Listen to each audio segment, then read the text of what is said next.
اعوذ باللہ من الشیطان الرجیم، بسم اللہ الرحمن الرحیم۔ شروع اللہ کے نام سے جو بہت مہربان اور نہایت ہی رحم والا ہے۔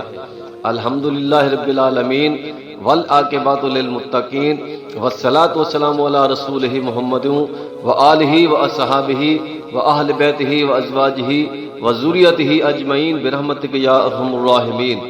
اللہم صلی علی جبریل ومیکائیل واسرافیل وعزرائیل ومنکر ونکیر والملائکۃ المقربین وعلی حاملۃ العرش والکرام الکاتبین۔ آج ہم ماہ شعبان کی اور شب برات کی فضیلت بیان کرنے کی سعادت حاصل کریں گے۔ ام المومنین حضرت عائشہ صدیقہ رضی اللہ تعالیٰ عنہ فرماتی ہیں کہ میں نے اپنے نبی کریم صلی اللہ علیہ وسلم کو ماہ شعبان کے علاوہ کسی مہینے میں اتنی عبادت کرتے ہوئے نہیں دیکھا جتنی آپ سرکار ماہ شعبان میں عبادت کرتے تھے اور پورے مہینے کے روزے رکھتے تھے۔ اللہ پاک جو ہمیں برکت اور رحمت والی راتیں عطا فرماتا ہے، جیسا کہ لیلۃ القدر کی رات ہے، شب برات کی رات ہے، تو اللہ تعالیٰ کی پاک ذات ہمیں موقع دیتی ہے، ہمیں چانس دیتی ہے کہ تم اپنے گناہوں کی معافی مانگ لو، اپنے آپ کو صاف کر لو اور اپنی مغفرت اور بخشش کروا لو۔ تو اللہ تعالیٰ کی پاک ذات ہمیں موقع دیتی ہے کہ ہم اپنے آپ کو صاف کر لیں۔ یا الہی، ہم اپنے آپ کو کیسے صاف کریں؟ تو زیادہ نہیں، آ کے 2 رکعت نفل توبہ کر کے سچے دل سے پڑھو اور سچے دل سے توبہ کرو، تو عرشوں کا مالک ہمارے پچھلے سارے گناہ معاف کر دے گا۔ شب برات کا حوالہ ترمذی شریف صحاح 6 میں موجود ہے۔ ابن ماجہ میں حضرت علی رضی اللہ تعالیٰ عنہ کی روایت موجود ہے۔ ترمذی شریف میں مکمل ایک باب 15 شعبان کے بارے میں لکھا گیا ہے۔ ہمارے لیے یہ بہترین چانس ہے کہ ہم اپنے گناہوں کی معافی کرا لیں، اپنے گناہ معاف کروا لیں۔ ہو سکتا ہے کہ یہ چانس ہمیں اپنی زندگی میں نہ ملے، ہمارا یہ آخری شعبان کی رات ہو، آخری مہینہ ہو سکتا ہے آنے والے سال میں یہ رات ہمیں نصیب نہ ہو۔ تو ہمیں چاہیے کہ ہم اس میں زیادہ سے زیادہ عبادت، زیادہ سے زیادہ ذکر اذکار کریں۔ اللہ تبارک و تعالیٰ کی پاک ذات ہمیں یہ ہمت اور توفیق عطا فرمائے کہ ہم اس رات کو صدق کے دل کے ساتھ توبہ کریں اور عبادت اور ریاضت کریں۔ اما عائشہ صدیقہ رضی اللہ تعالیٰ عنہ فرماتی ہیں کہ 15 شعبان کی رات کو میری رات کی آخری پہر میں آنکھ کھلی تو میں نے دیکھا کہ میرے پیارے نبی کریم صلی اللہ علیہ وآلہ وسلم بستر پر موجود نہ تھے۔ تو میرے دل میں خیال آیا، گمان پیدا ہوا کہ شاید میرے حضور کسی اور زوجہ کی طرف چلے گئے ہوں گے۔ آپ فرماتی ہیں کہ میں اپنے بستر سے اٹھی اور باہر گئی تو نبی کریم صلی اللہ علیہ وآلہ وسلم کو جنت البقیع میں پایا۔ آپ سجدے میں زار و قطار رو رہے تھے اور اپنی امت کی مغفرت کے لیے دعا فرما رہے تھے۔ تو میں اسی قدموں کے ساتھ واپس اپنے حجرے مبارک میں آ گئی۔ جب میرے پیارے محبوب صلی اللہ علیہ وآلہ وسلم واپس تشریف لائے تو آپ فرمانے لگے کہ ابو بکر کی بیٹی اے عائشہ، کیا تو نے گمان کیا تھا کہ اللہ کے حضور آپ کی حق تلفی فرمائیں گے؟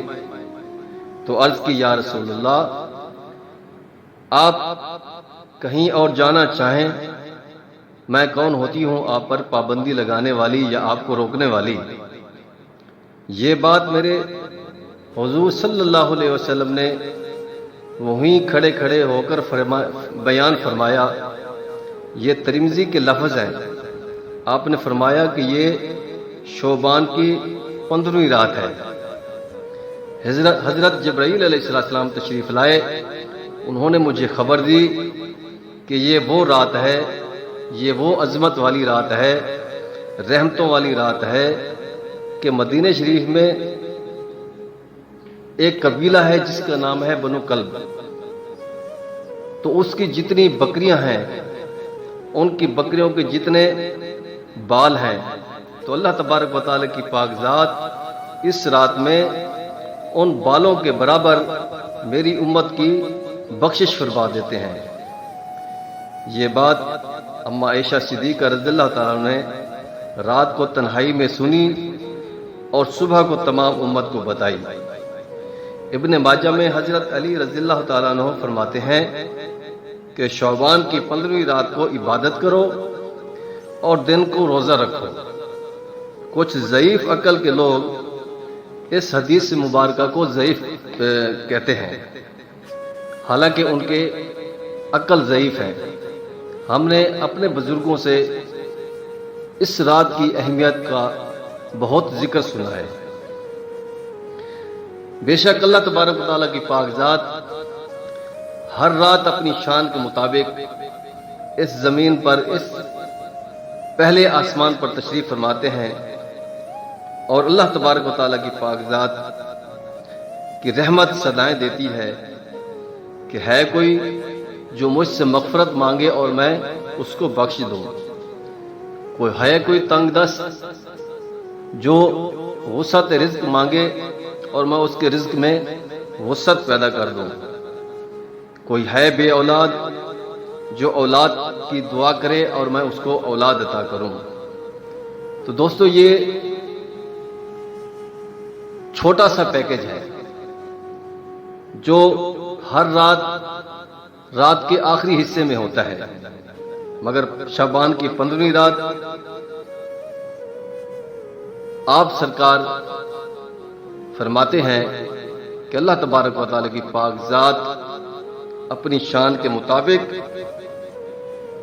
سورج غروب ہوتے ہی اللہ تبارک و تعالیٰ کی پاک ذات پہلے آسمان پر جو ان کی شان کے لائق ہے نزول و جلال فرماتے ہیں، اور آپ کا پہلا جملہ یہی ہوتا ہے کہ ہے کوئی معافی مانگنے والا میں اس کو معاف کر دوں، ہے کوئی تنگ دست جس کے رزق میں میں وسعت پیدا کر دوں۔ تو یہ وہ رات ہے، عظمت والی رات ہے، یہ وہ شان والی رات ہے کہ اس میں صرف اپنے لیے نہیں بلکہ تمام امت مسلمہ کے لیے مغفرت کی دعا مانگنی چاہیے، اپنے لیے مانگنی چاہیے، اپنے بھائی کے لیے مانگنی چاہیے، اپنے بہنوں کے لیے، والدین کے لیے، رشتہ داروں کے لیے، سب کے لیے مغفرت اور بہتری مانگنی چاہیے، کیونکہ اس رات اللہ تبارک و تعالیٰ کی پاک ذات کی رحمت کا نزول اتنا وسیع ہوتا ہے، آپ کی رحمت اتنی برس رہی ہوتی ہے کہ جس سے ہر ایک ذی روح اس سے فیض یاب ہوتا ہے۔ پچھلی راتی رحمت رب دی کرے بلند آوازاں، بخشش منگل والے کارن کھلا جے دروازہ۔ ہمیں چاہیے کہ ہم اس رات کو غفلت میں نہ گزاریں، اس رات کو عام راتوں کی طرح نہ گزاریں، بلکہ جاگ کر گزاریں، ذکر اذکار کے ساتھ گزاریں۔ ایسے نہ جاگیں کہ جس جاگنے کا کوئی فائدہ نہ ہو، اس طرح جاگیں کہ جس طرح ہمارے بزرگ نے حکم کیا ہے۔ ہمارے بزرگ فرماتے ہیں کہ اس رات کو جتنا ہو سکے زیادہ سے زیادہ عبادت کرو، قرآن پاک کی تلاوت کرو، ذکر اذکار کرو، اللہ تبارک و تعالیٰ کی رحمت پر یقین کے ساتھ، بھروسے کے ساتھ عبادت کرو۔ اللہ تبارک و تعالیٰ ہمیں اس رات کی عظمت کو پہچاننے کی توفیق عطا فرمائے، اور اس رات میں زیادہ سے زیادہ ذکر اذکار اور عبادت کرنے کی توفیق عطا فرمائے۔ آمین ثم آمین یا رب العالمین۔